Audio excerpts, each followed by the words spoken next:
Even without doing any activity, you can still manifest what you want if you organize these 4 dimensions in one direction and keep it unwavering in that direction for a certain period of time. Now he believes Shiva will do it for him and it will happen. So is Shiva going to come and build your house? No, I want you to understand, God will not lift his little finger for you. What has not happened till now on this planet can happen tomorrow. Human beings are capable of making it happen tomorrow.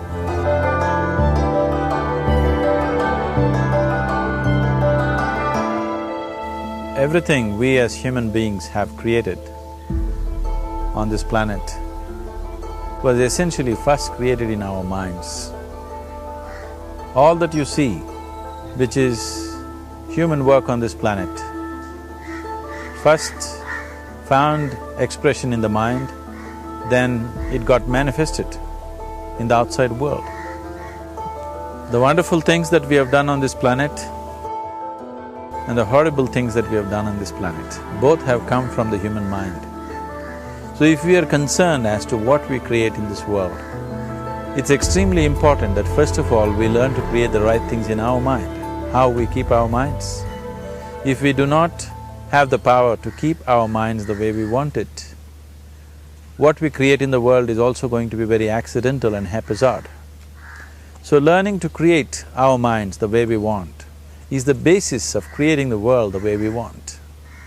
There is a wonderful story in the yogic lore. On a certain day, a man took a walk. He went for a long walk. Accidentally, unawares, he walked into paradise. Fortunate, isn't he? He just took a walk and he landed up in paradise.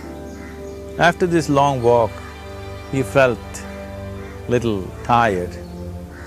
So he thought, oh, I'm tired, I wish I could rest somewhere.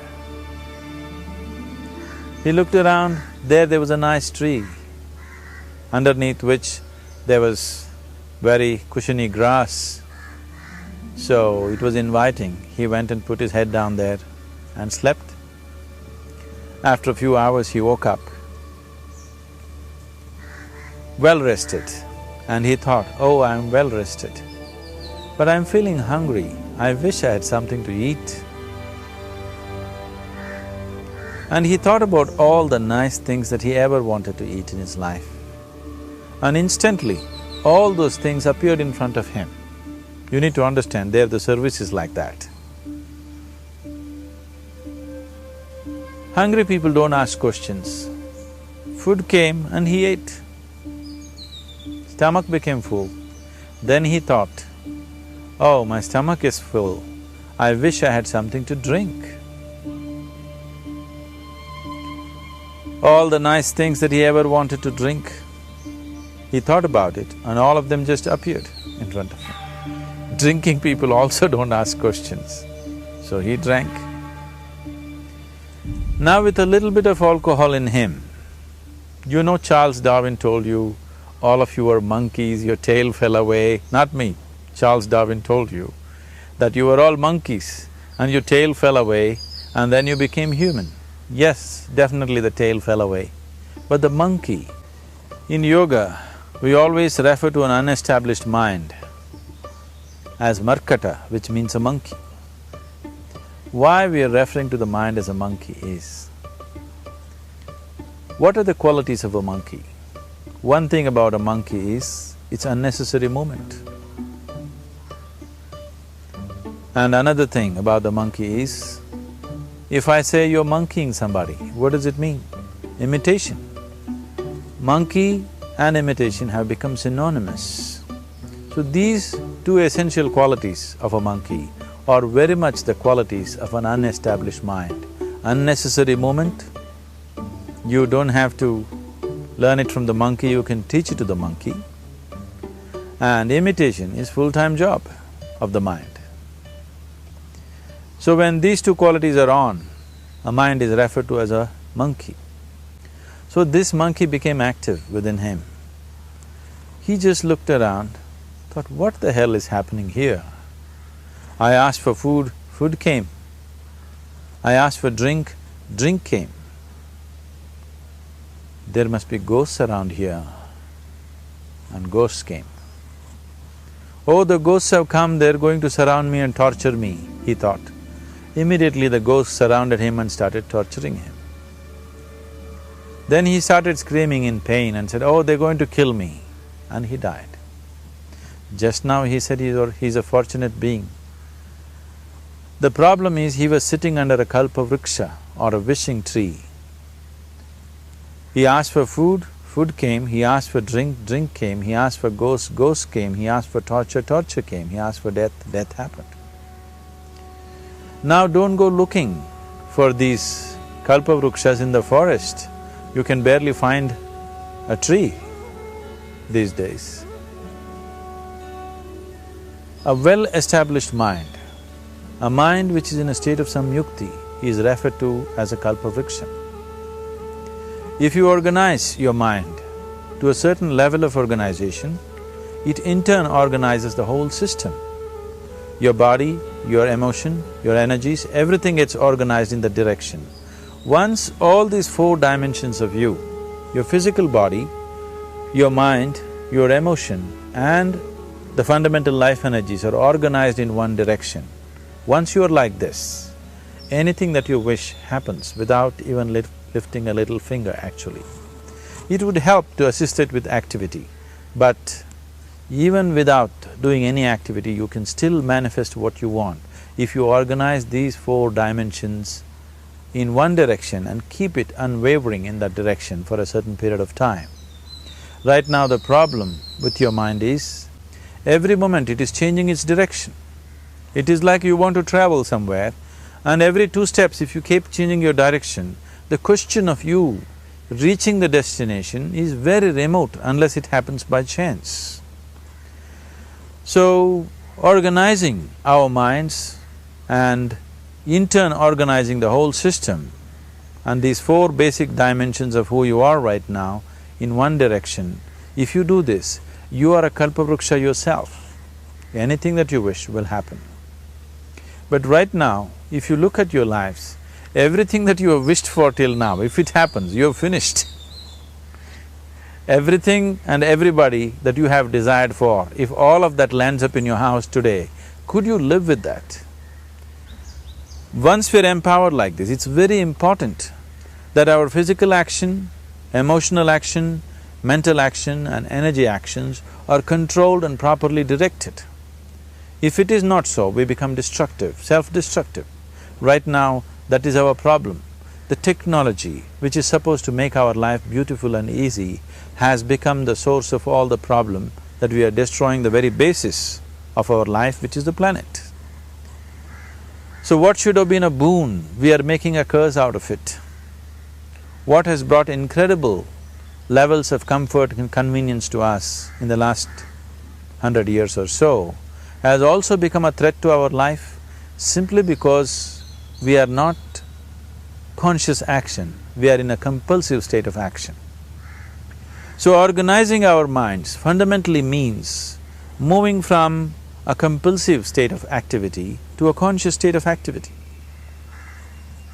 You might have heard of people for whom they asked for something and beyond all expectations it came true for them. Generally this happens to people who are in faith. Now, let's say you want to build a house. If you start thinking, oh, I want to build a house. To build a house I need 50 lakhs, but I have only 50 rupees in my pocket. Not possible, not possible, not possible. The moment you say not possible, you are also saying I don't want it. So on one level, you're creating a desire that you want something, on another level, you're saying I don't want it. So in this conflict, it may not happen.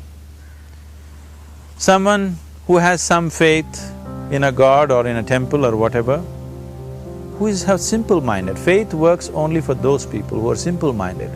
Thinking people, people who are too much thinking, for them it never works. A childlike person who has a simple faith in his god or his temple or whatever, he goes to the temple and says, Shiva, I want a house. I don't know how, you must make it for me.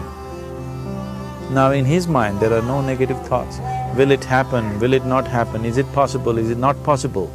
These things are completely removed by this simple act of faith. Now he believes Shiva will do it for him and it will happen. So is Shiva going to come and build your house? No, I want you to understand, God will not lift his little finger for you. What you refer to as God is the source of creation. As a creator, he has done a phenomenal job, there's no question about it. Could you think of a better creation than this? Is it in anybody's imagination to think anything better than what is there right now? So as a creator, he has done his job wonderfully well. But if you want life to happen the way you want it, because right now, the very crux of your happiness and your well-being is this. If at all if you're unhappy, the only and only reason why you're unhappy is life is not happening the way you think it should happen. That's all it is. So if life is not happening the way you think it should happen, you're unhappy. If life happens the way you think it should happen, you are happy. It's as simple as that. So if life has to happen the way you think it should happen, first of all, how you think, with how much focus you think, how much stability is there in your thought, and how much reverberance is there in the thought process will determine whether your thought will become a reality or is it just an empty thought. Or how you do not create any impediments for your thought by creating negative thought process. This possible is something possible or not possible, is destroying humanity. What is possible and not possible is not your business, it's nature's business. Your business is just to strive for what you want. Right now you're sitting here, if I ask you two simple questions, I want you to just look at this and answer this. Right now from where you're sitting, can you just fly off? You say no. Right now from where you're sitting, can you get up and walk? You'll say yes. What is the basis of this? Why you say no to flying and yes to walking? Because past experience of life, many times you've gotten up and walked, never did you fly off. Or in other words, you're using the past experience of life as a basis for deciding whether something is possible or not possible. Or in other words, you have decided that what has not happened till now cannot happen in your life in future. This is a disgrace to humanity and the human spirit. What has not happened till now on this planet can happen tomorrow. Human beings are capable of making it happen tomorrow. So what is possible and what is not possible is not your business. That is nature's business. Nature will decide that. You just see what is it that you really want and strive for that. And if your thought is created in a powerful way, without any negativity, without any negative thoughts bringing down the intensity of the thought process, the first and foremost thing is you must be clear what is it that you really want. If you do not know what you want, the question of creating it doesn't arise. If you look at what you really want, what every human being wants is, he wants to live joyfully, he wants to live peacefully. In terms of its relationships, he wants it to be loving and affectionate. Or in other words, all that any human being is seeking for is pleasantness within himself, pleasantness around him. This pleasantness, if it happens in our body, we call this health and pleasure. If it happens in our mind, we call this peace and joy. If it happens in our emotion, we call this love and compassion. If it happens in our energy, we call this blissfulness and ecstasy. This is all that a human being is looking for. Whether he is going to his office to work, he wants to make money, build a career, build a family, he sits in the bar, sits in the temple, he is still looking for the same thing. Pleasantness within, pleasantness around. If this is what we want to create, I think it's time we addressed it directly and commit ourselves to creating it.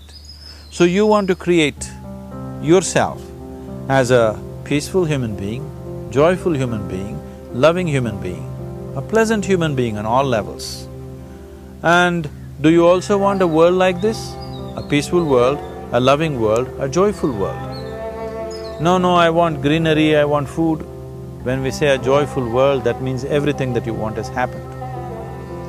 So this is all that you're looking for.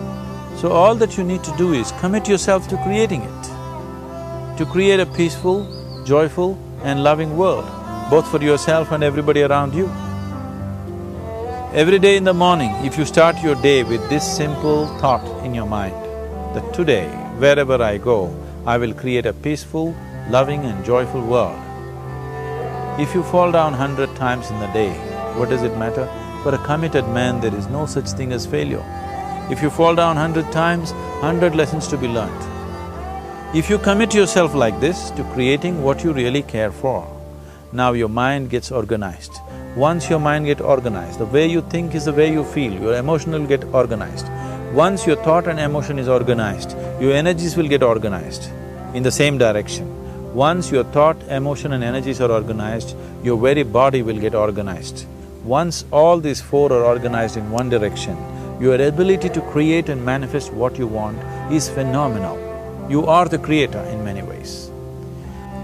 That which is the source of creation is functioning within you every moment of your life. It is just that, have you kept access to that dimension or not? Organizing the four basic elements of your life will give you that access. There are tools and technologies to do this. The whole science of yoga, the whole technology that we refer to as yoga is just about this, transforming yourself from being just a piece of creation to become a creator.